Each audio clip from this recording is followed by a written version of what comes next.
En route pour Johannesburg, nous prenons place à bord d'une moto. C'est l'unique moyen de transport, à défaut de s'y rendre à pied. On fait parfois le sport comme vous voyez là, à cause du manque de moyens de transport. Et régulièrement, comme vous voyez là, quand les remorques tentent, la voie est totalement barrée. Et nous ne tardons pas à faire face à la première difficulté qui fait perdre le sommeil à certains habitants et aux usagers de cette route. C'est un impressionnant ravin qui ne cesse de prendre du volume. Le ravin que tu vois en bas là, quand ça commençait, c'est le torrent qui prenait. C'était juste c'était une rigole qu'on avait conçue. Au fur et à mesure, l'eau ne passait pas dans la rigole, ça ne faisait que creuser. Sa proximité avec la route constitue un danger permanent qui impose la plus grande prudence. Ce ravin jouxte plusieurs maisons d'habitation et des chantiers abandonnés. Si rien n'est fait, il est à craindre que l'une des voies les plus fréquentées, qui dessert plusieurs quartiers de Tougébé 2, soit coupée en deux. Ce sera alors la cerise sur le mauvais gâteau que les populations consomment au quotidien. Il s'agit de l'état de la route, dont la forte dégradation en fait l'une des plus impraticables de l'arrondissement de Yaoundé 6. Il faut avouer qu'arriver ici n'est pas chose facile, vu l'état de la route. Donc, comme vous me voyez, justement, un peu propre comme ça, d'un moment à l'autre, quand je vais prendre la moto, je suis sûr que mon état ne sera plus le même. L'état de la route là, c'est grave. Même le marche, même comme ça, même le pied me fait mal. Maintenant, là, pour payer même seulement le transport, même c'est trop cher pour arriver même au marché maintenant. Ça ne vaut pas la peine, c'est rien. C'est de route, franchement, non. Quand il pleut alors ici, mon frère, c'est grave. Tu t'éteins à pied, tu peux tomber ici.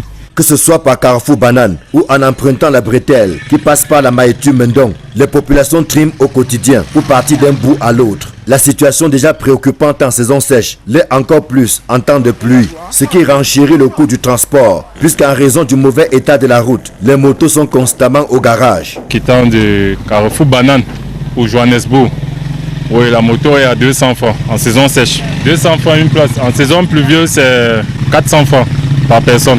Quand tu as un petit sac à main, le sac du marché, on te demande de payer 300 parce que la route est très mauvaise. Quand tu ne donnes pas les 300, tu vas faire même 2 heures du temps en route pour attendre une autre moto pour que la moto puisse te porter même à 200. Comme c'est cassé comme ça, chaque jour il faut que tu changes les amortisseurs et les tuyaux de carburant, tout ça, ça nous dérange toujours ici. Avec les belles maisons qui sont ici, il n'y a pas la route. Quand tu achètes une moto neuve, ça ne peut pas faire plus de 8 mois chez toi. Voici ma moto, ça ne va pas encore un an, mais là où l'état de la moto est, même d'autres clients préfèrent fuir.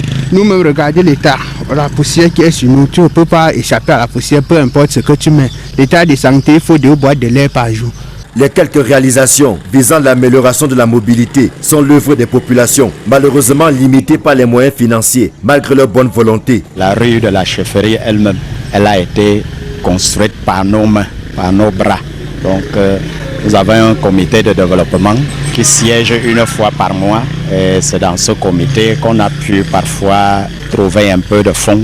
On se débrouille comme on peut. Vous allez même remarquer que les rigoles, c'est nous qui les construisons. Le projet en lui-même devrait aller jusqu'au carrefour Zibi, donc rejoindre le camp Sigmendo.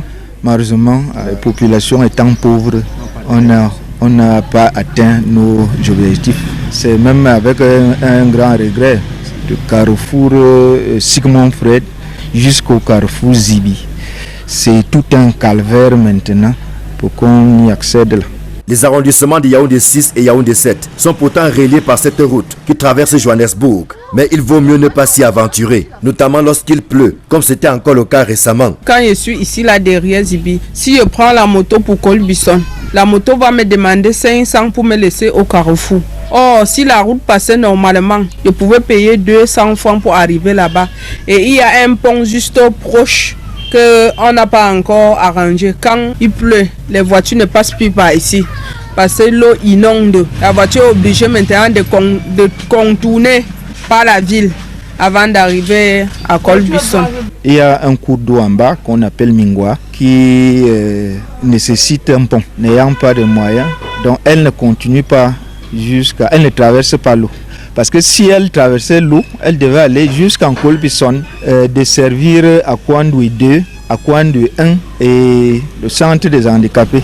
Il y a donc lieu d'agir pour améliorer les conditions de mobilité des habitants de cette partie de l'arrondissement de Yaoundé 6. Divers projets annoncés par le gouvernement sont jusqu'ici restés dans les tiroirs. Le budget limité de la mairie locale ne permet pas de faire grand-chose. Nous, on n'a que des promesses. Il y a des sociétés qui sont même passées relever les maisons, faire les levées topographiques et nous dire que la route devait passer.